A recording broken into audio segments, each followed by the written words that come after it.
Hello পুকি family, কেমন আছো তোমরা সবাই? আশা করি তোমরা অনেক ভালো আছো, আর হ্যাঁ আমিও ভালো আছি। তো আজকে দেরি না করে ঝটপট করে রেডি হয়ে গেছিলাম, কারণ অনেকদিন আমার ল্যাথখোর বান্ধবীরা এসে বলেছে যে কোথাও ঘুরতে যাওয়া উচিত। তো আমরা ঠিক করলাম যে আমরা ক্যাফে যাবো। তো এই দেখো আমি রেডি হয়ে চলে এসেছি, জানি আমাকে দেখতে ভালো লাগছে না, তবুও ভাই নিজের প্রশংসা করতে হয়। তো এই দেখো আমরা 3 বান্ধবী মিলে বেরিয়ে পড়েছি। তো আমরা ওকে বলছি তোরা পোজ মার পোজ মার। তো ওরা আবার পোজ মারছে, মানে যেগুলো ওদের হয় আর কি, ছাপড়ি পোজ, ওই যে দুই, মানে ওদের দুই ছাড়া জীবনে আর কিছু নেই। তো ওই দেখো আমরা যেতে যেতে টোটো পেয়ে গেছিলাম ঘুরে থেকে বেরোতে বেরোতে। তো দেন তারপরে অত্তলাগেটে এত জাম রে ভাই কি আর বলবো। সে জাম দেখে মাথা নষ্ট, আমরা এই পাশে বসেছিলাম বলে আমাদের শয়তান রিয়া বান্ধবী ওই পাশে বসেছে।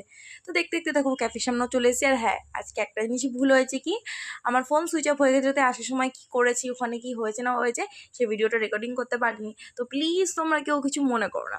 তো দেখো ক্যাফেতে আমরা পৌঁছে গেছি, আর আমরা ক্যাফের লুকটা দেখে জাস্ট ওয়াও হয়ে গেছি, কারণ আগে থেকে ক্যাফেটা এত সুন্দর বানিয়ে দিয়েছিল। তো আমরা 3জন ল্যাথখোর মিলে চারিদিক ঘুরে ঘুরে দেখছিলাম যে এত সুন্দর বানিয়েছে আগে থেকে ডেকোরেট করে। তো এই যে আমি একটুখানি টুক করে পোজ দিয়ে দিচ্ছি, আমি একটু টাকিয়ে টাকিয়ে এদিক ওদিক দেখছি, হ্যাঁ ভাই কি সুন্দর লাগছে। তো যাই হোক, তারপরে এই তো আমরা 3জনা মিলে একটুখানি এদিক ওদিক করে নিচ্ছিলাম।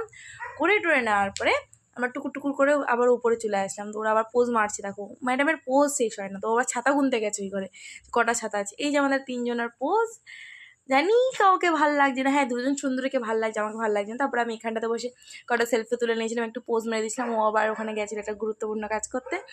দেন আবার এই যে ক্যাফেটা ঘুরে দেখলাম। যাই হোক, আজকে ভিডিওটা কেমন লাগলো অবশ্যই জানিও। Then tata by.